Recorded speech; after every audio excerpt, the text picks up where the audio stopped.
मात्र goalnepal.com मा जोडिनु भएको छ भने के कस्ता प्रहारहरू भएका थिए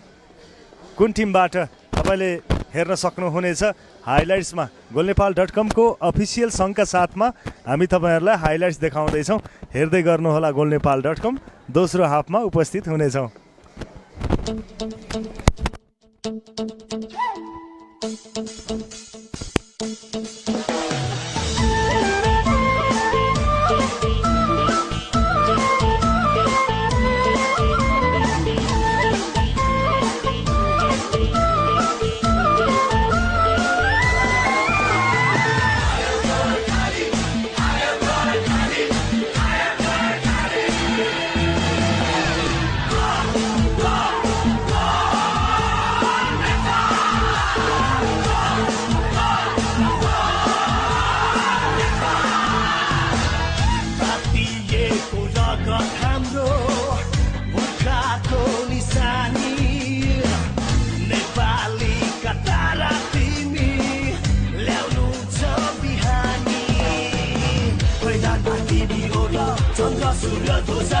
हाम्रो साथी मिलाई चल्छ